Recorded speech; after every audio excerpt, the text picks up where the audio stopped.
BJP నేత నాగం జనార్దన్ రెడ్డి మాట్లాడుతున్నారు. Live చూద్దాం.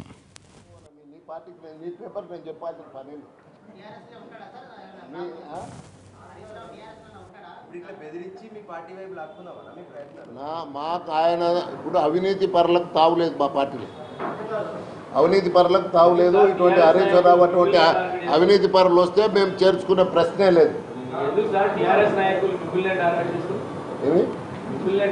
వాళ్ళని అడగవా ఎందుకు నన్ను టార్గెట్ చేస్తున్నారు? నన్ను అడిగితే నేనేం చెప్పాను? ఎస్,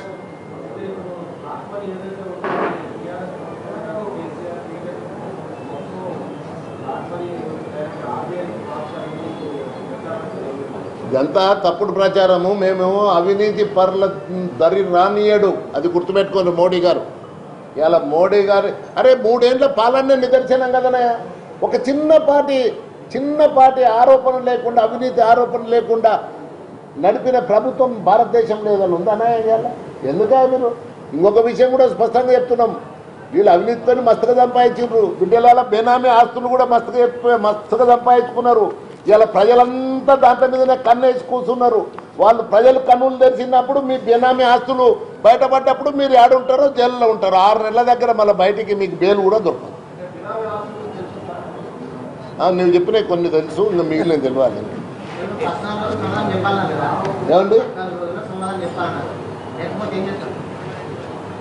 నా కోర్స్ ఉంటుంది కదా, కాన్స్టిట్యూన్సీ చదువుకోమని చెప్పినాను కదా. I will go to court, I will go to ACB court. నేను ఇంతవరకు విజిలెన్స్ కమిషన్కు, సెంట్రల్ విజిలెన్స్ కమిషన్ పోయినండి, సిబిఐకు పోయినా, నీతి ఆయోగ్కు పోయినా, ఇక్కడ సివిసి అంటే ఇక్కడ విజిలెన్స్ కమిషన్ తెలంగాణ స్టేట్ పోయినా, ఇక్కడ విజిలెన్స్ అండ్ ఎన్ఫోర్స్మెంట్ పోయినా, ఇక్కడ విజిలెన్స్ అండ్ ఎన్ఫోర్స్మెంట్ కూడా రిపోర్ట్ ఇచ్చింది. ఆ రిపోర్టు ఏమైంది కేసీఆర్ని అడుగుతా ఉన్నా. ఆ రిపోర్టును బయట పెట్టమంటున్నా. దానికి నేను రైట్ టు ఇన్ఫర్మేషన్ మళ్ళా నేను ఇచ్చిన పిటిషన్కు ఆ రిపోర్టును నేను రైట్ టు ఇన్ఫర్మేషన్ ఇవ్వమని నేను అడిగిన. నేను వదిలేదే లేదా.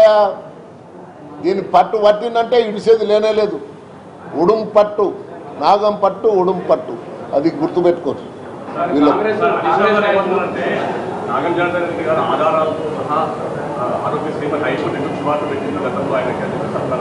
ఎవరు ఇప్పుడు హరీష్ రావుకు ఈ షుడ్ బి మెంటల్లీ సౌండ్గా ఉండాలి.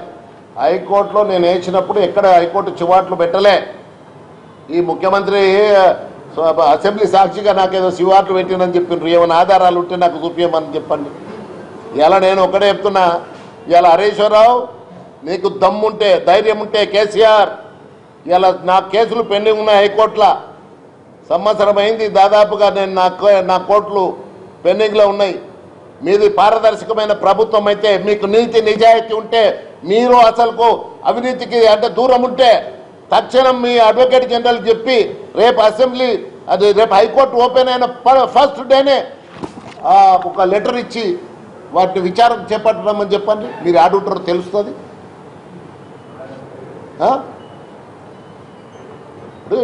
నేను ఓన్లీ వీళ్ళు మళ్ళా సెల్ఫ్ సర్టిఫికేషన్ కాదు. మోడీ గారు 3 ఏళ్ళ పాలన అవినీతి రహితంగా ఉన్నది, నాది కూడా 3 ఏళ్ళ అవినీతి రహితంగా ఉన్నది. ఉండింటే ఇదివరకే భూకంపం ముట్టుకోవచ్చు, ఎవడన్నా నా మీద ఆరోపణలు చేసి కదా నా మీద అని మనం మాట్లాడిండు కదా ముఖ్యమంత్రి. అరే అంతకుముందే నేను అవినీతి మీద కోర్టుల కేసులు వేసిన. అది భూకంపం వస్తుందంటే కోట్ల తేలినాడు వస్తుంది. భూకంపం తప్పక వస్తుంది, రాకుండా ఎక్కడ పోతుంది?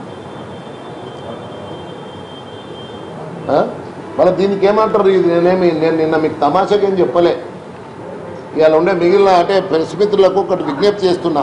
అరే 2400 కోట్లు ఒక్క ఎలక్ట్రో మెకానికల్ ఎక్విప్మెంట్స్లో పాలమూరు రంగారెడ్డి ఒక్క ప్రాజెక్టులా ఒక్క ఎలక్ట్రో మెకానికల్ పంపుల అండ్ మోటార్ దాంట్లోనే 2400 కోట్ల రూపాయలు అవినీతి చేస్తే ఇంకా మొత్తం ప్రాజెక్టులో ఎంత ఉంటుందో మీరు ఒకసారి తీయండి. అది మొత్తం లెక్కలు ఇస్తా మీకు.